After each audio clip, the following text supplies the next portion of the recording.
Welcome to the Digital Imaging Basics unit for Commercial Art 1.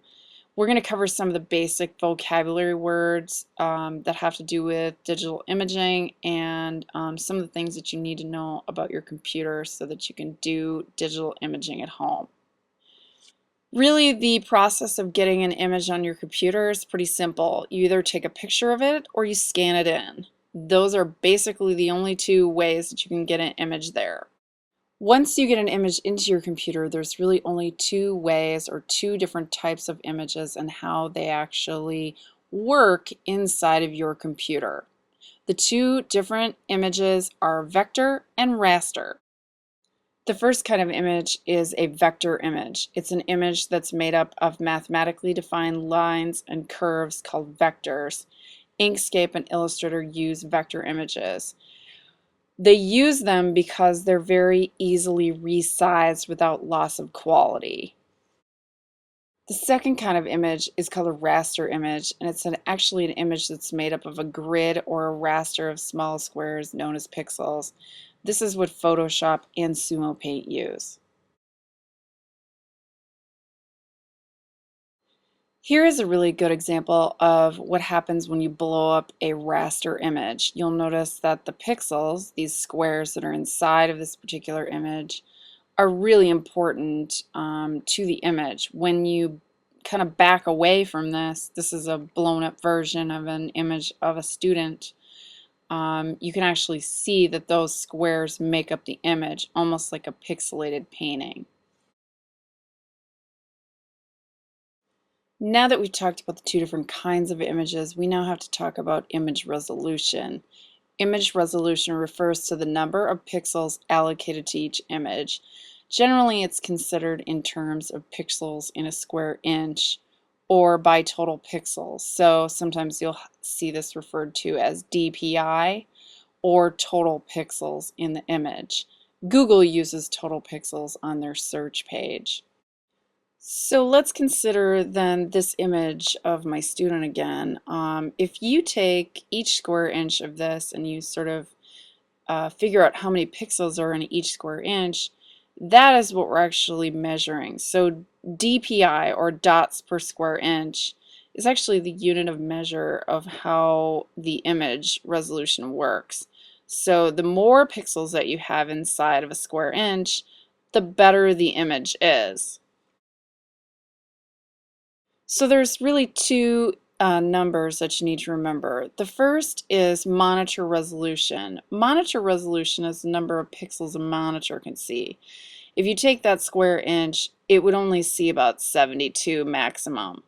That's why sometimes if you print out an image from the internet, it's very blurry, or what some people like to determine as being pixelated.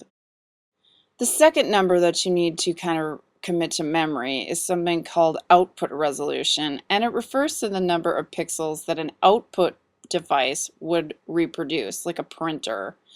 Most printers should be at least 300 to 600 dpi. Some are higher than that.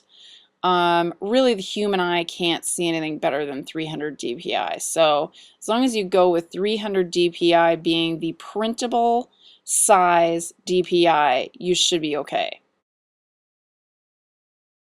Another good vocabulary term is bit resolution. You'll see this inside of Photoshop or Sumo Paint, and you really want to keep it in either the 8-bit or the 16-bit range.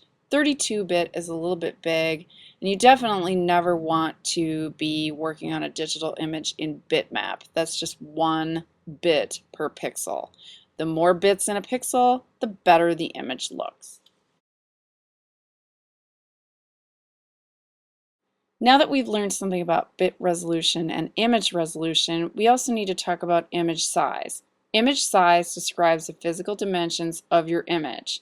This image of my husband's race bike on the straightaway at BIR is actually 6 by 4 at 72 dpi. It's not printable, it's only viewable on a monitor, but its physical dimensions are 6 by 4. That is image size. Here is the problem with image size though. Because the number of pixels in an image is actually fixed by the camera or the scanner that brought it in, increasing the size of the image actually decreases its resolution. And the opposite is true. Decreasing the size of the image actually increases its resolution. So in this example of this eye image, if you took this 3 by 1 at 72 and you enlarged it to 9 by 3, the pixels would have to be made up by the computer, in essence making a worse image. The opposite is true if you take the 9 by 3 at 72 and you squeeze the pixels down into a 3 by 1 at 72. Basically, the computer takes more pixels and squeezes them down, in essence making your image actually look better than the original. So in essence, the golden rule in this class is that you can always make an image smaller, but you never want to try and make an image bigger. Your resolution will suffer, and so will the quality of your image.